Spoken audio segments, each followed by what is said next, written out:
Hello students, in today's edition that is part 6 on the chapter number 1 real numbers, we will discuss the following subtopics. Number 1, method of contradiction for proving a statement. Number 2, problems on irrational numbers. And number 3, decimal representation of numbers. So these are the three subtopics we have to discuss today. First, let us pick up the method of contradiction. In method of contradiction, we have to follow the given steps. Number 1, assume that the statement is false. Number 2, proceed as we did with a direct proof in mathematics. Then number 3, come to a contradiction. Number 4, state that because of the contradiction, it cannot be the case that the statement is false, so it must be true. Now let us apply this method in theorem 1.4, that is square root of 2 is irrational. Let us see the proof of this theorem. Let us assume that square root of 2 is a rational number. Then there exist co-prime integers. What do you mean by co-prime integers? They are the integers or numbers having only common factor 1. P and Q. Q not equal to 0 such that square root of 2 is equal to P by Q. Because we already considered that square root 2 is a rational number, so we can put in this form. After this, by cross multiplication, P is equal to square root of 2Q. Then in the next step, squaring both sides, P square equal to 2Q square. P square is divisible by 2, so we can say that P is divisible by 2. As P is divisible by 2, let us take P is equal to twice K, that is P is the multiple of 2. In equation number 1, we get 4K square equal to 2Q square. Dividing both sides by 2, then Q square becomes 2K square. Again, from this, we can say that Q square is divisible by 2. Then it follows that Q is divisible by 2.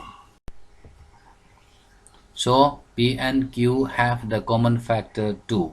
This contradicts the fact which consider that P and the Q are co-prime.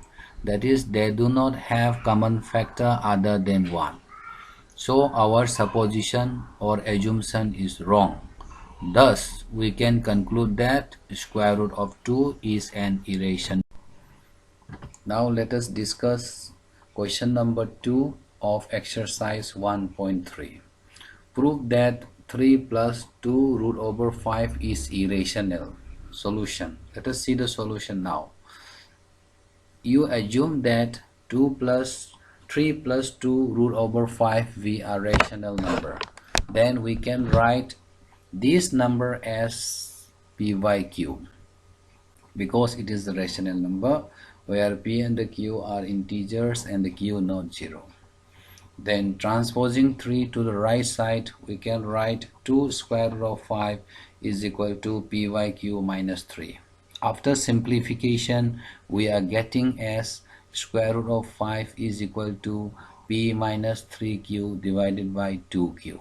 Here, right hand side is a rational number because our P and the Q are integers and the Q not 0.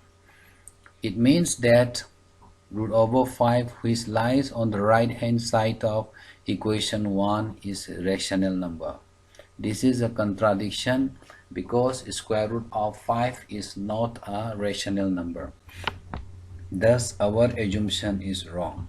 It means that 3 plus 2 root over 5 is again an irrational number. This is also the proof. We prove this question also by method of contradiction. Decimal representation of a number. These are three types. Number 1, terminating decimal representation. It means that after the decimal point on the right side, it terminates after one or more digits. The first one is 0.2, 0.005, 1.2, etc. Then second, non-terminating recurring. Here in this decimal form, the decimal number doesn't terminate, but the digit that follows the decimal recurs after one or more places. Say for example 0.3333, and next one is 2.5333, etc. Then third, non-terminating, non-recurring. Here the decimal representation doesn't terminate and none of the digit repeats. Say for example 1.0100100001 dot dot dot, etc. Yes, now you do some homework of exercise 1.3. Question number 1. Prove that square root of 5 is irrational. As we did in the case of square root of 2, you prove this. Then question number 3 of exercise 1.3. Prove that the following numbers are irrational. 7 root over 5, and another one is 6 plus root over 2. Thank you all.